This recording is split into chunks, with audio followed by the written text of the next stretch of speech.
Paleolítico es la etapa de la prehistoria que se caracteriza por el uso de útiles de piedra tallada. Es el período más largo de la historia del ser humano. Comienza hace unos 2,5 millones de años y se extiende hasta hace unos 10.000 años atrás aproximadamente. Este período prehistórico se divide en 3 etapas: Paleolítico inferior, Paleolítico medio y Paleolítico superior.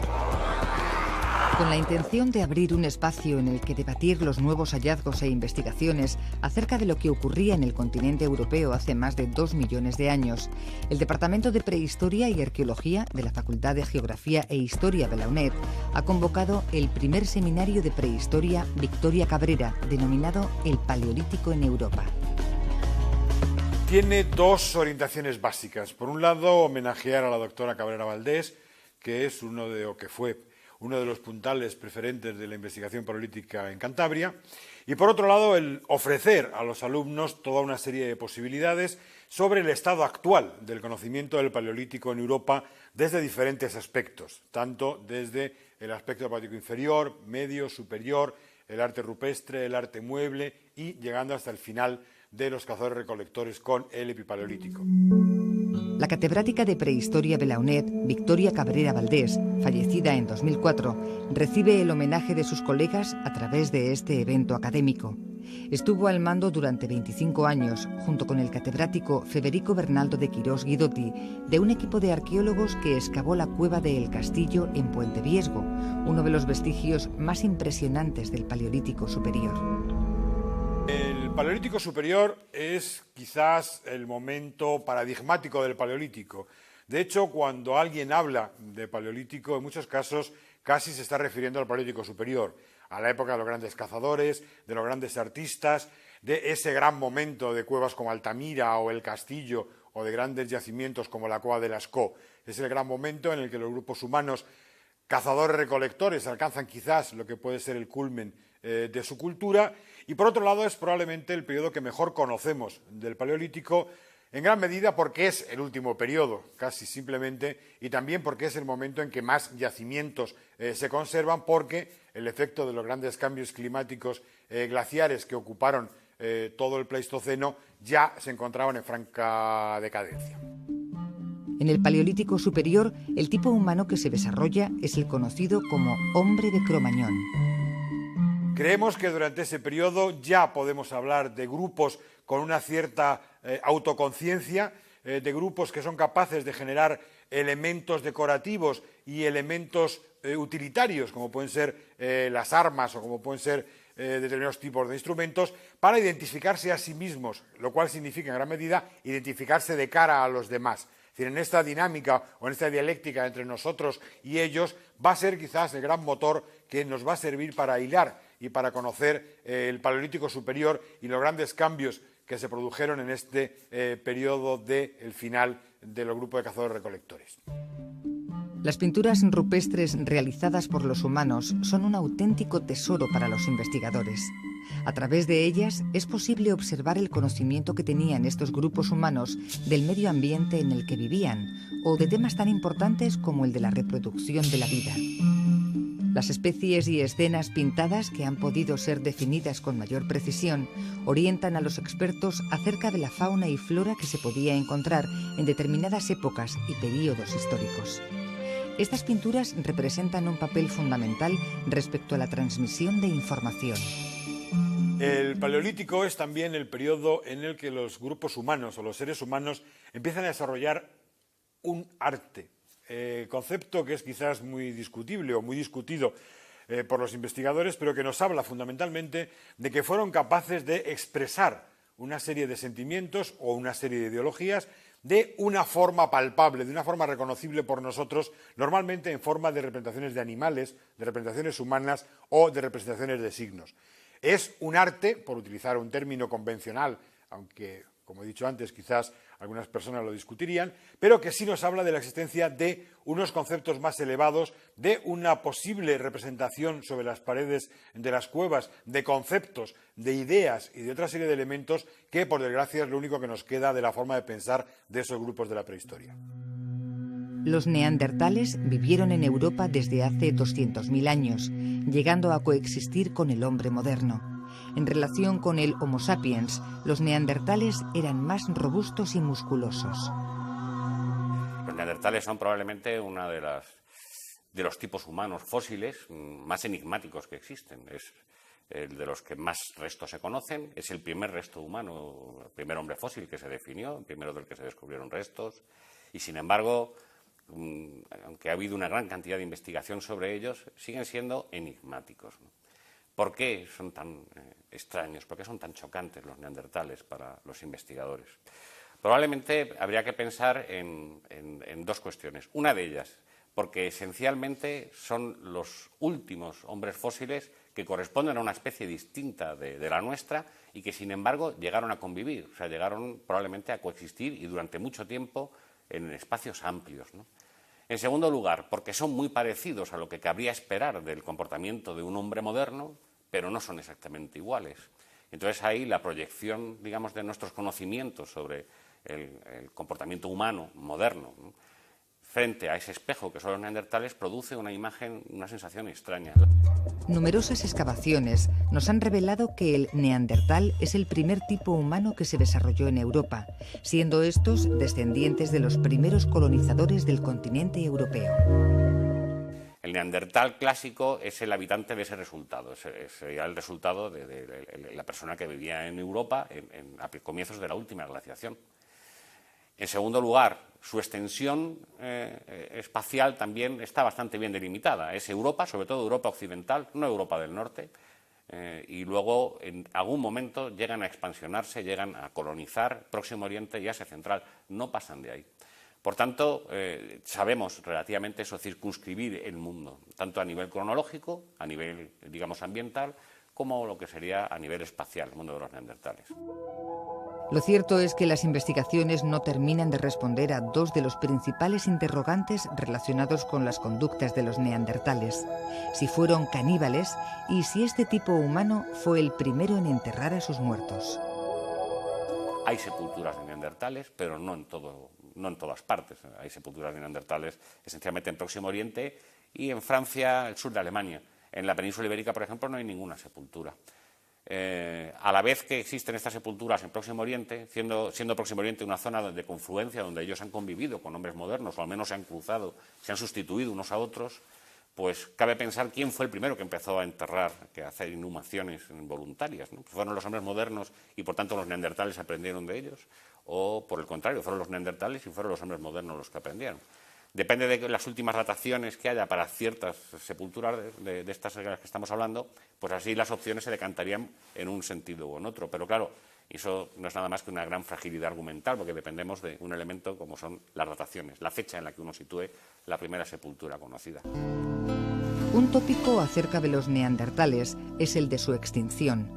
Diversas teorías tratan de dar explicación a este misterio, llegándose incluso a especular con la hipótesis del mestizaje con el Homo sapiens, hasta la fecha algo difícil de demostrar a partir de los fósiles hallados. Nosotros sabemos que los neandertales estaban en Europa antes que nosotros, luego apareció el hombre moderno, el Homo sapiens, y acabó sustituyéndolo. No quedó nada de los neandertales.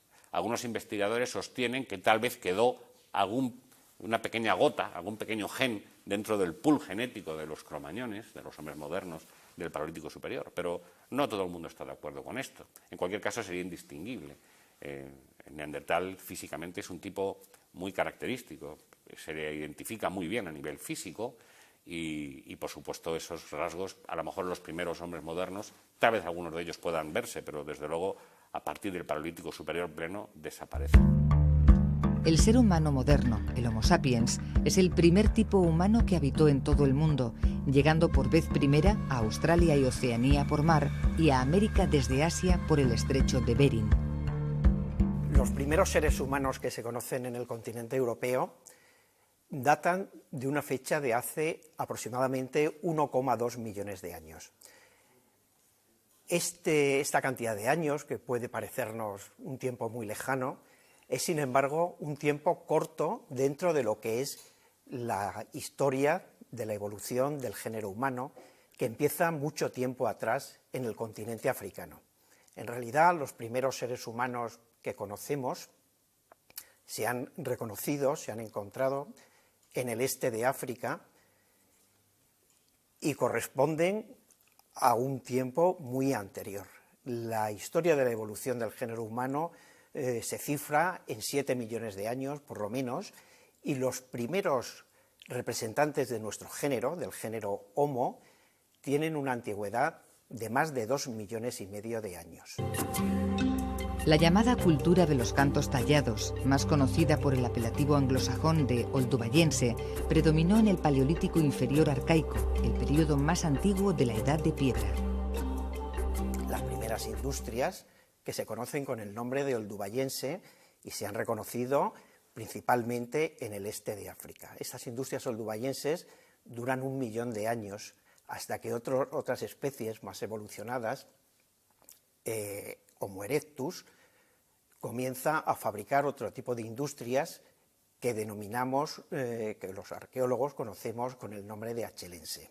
Estas industrias comienzan a aparecer en África hace un poco más de 1,5 millones de años, y por estas épocas comenzamos a encontrar representantes del género Homo fuera del continente africano. Por ejemplo, un yacimiento muy importante, un sitio muy importante, es el sitio de Dmanisi, en Georgia, al sur de la cordillera caucásica, donde hace 1,8 millones de años se han encontrado representantes de estas especies tan antiguas y que fabricaban herramientas primitivas de tipo oldubayense.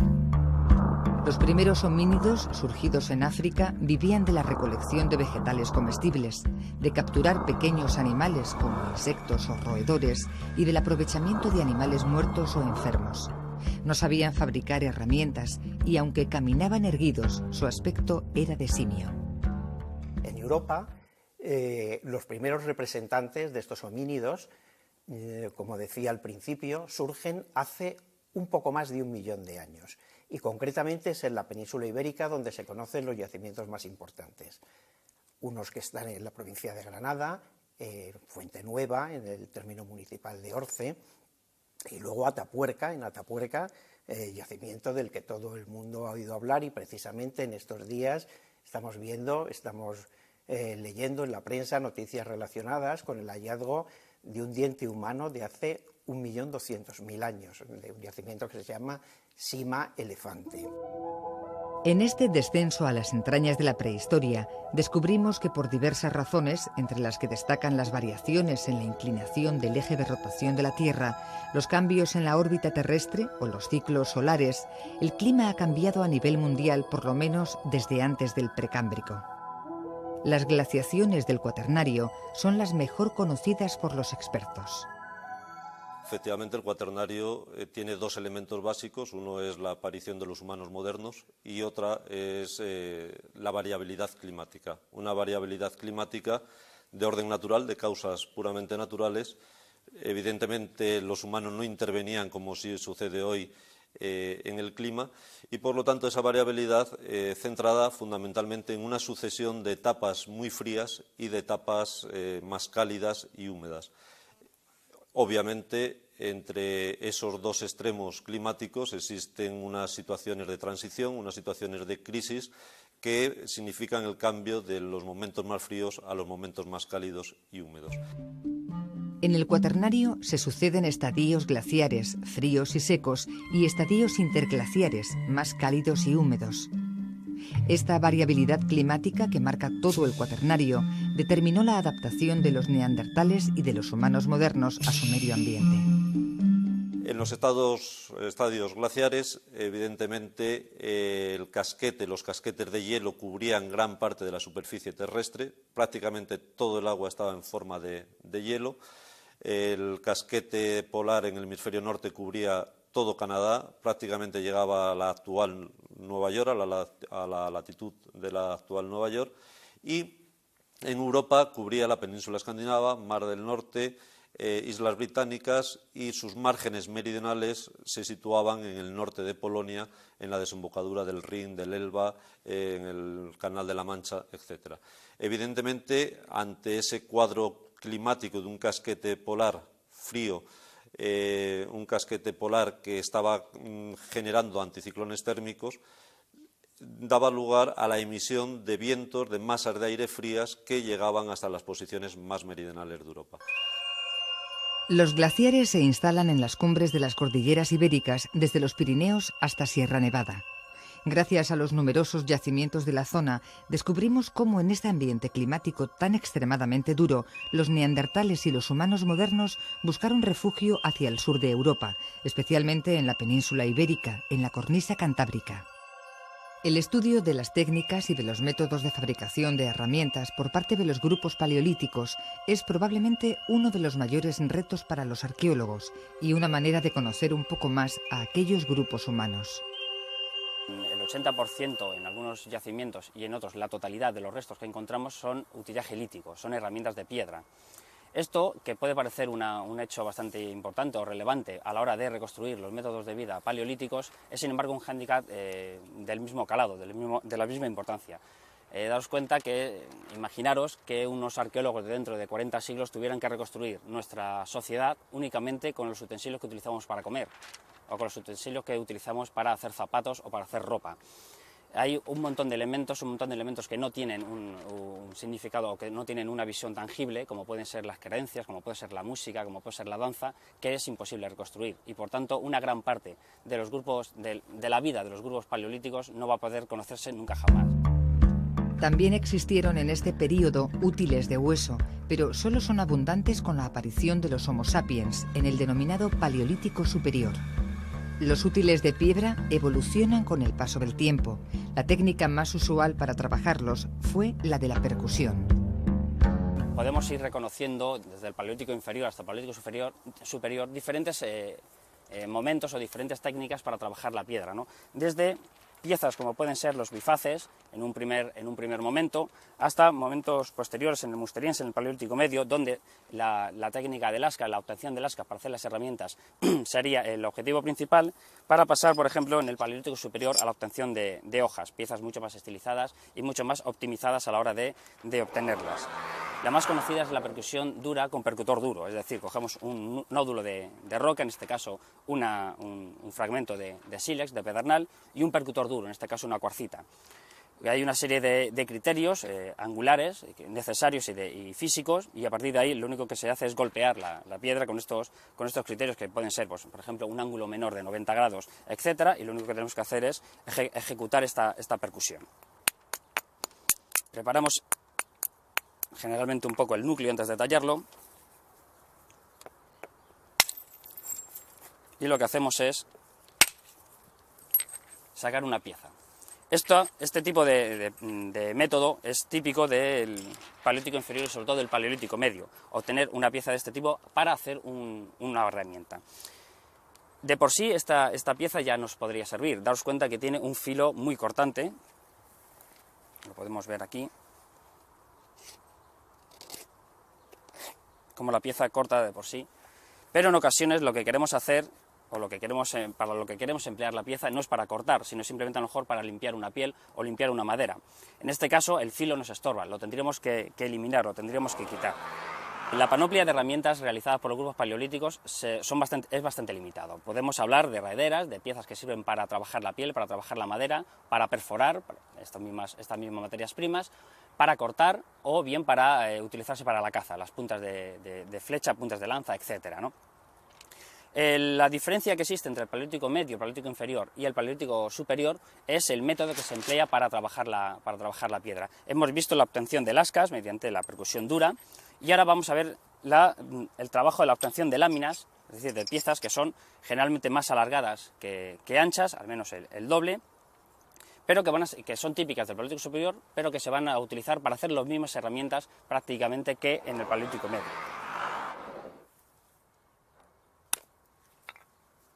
Lo que hemos realizado con esta percusión es un bisel, que es el que nos va a servir para rayar, en este caso no sería la materia prima adecuada, pero para rayar, por ejemplo, en madera o para rayar en asta. Y que sería el mismo procedimiento, la misma técnica que empleaban los hombres del Paleolítico.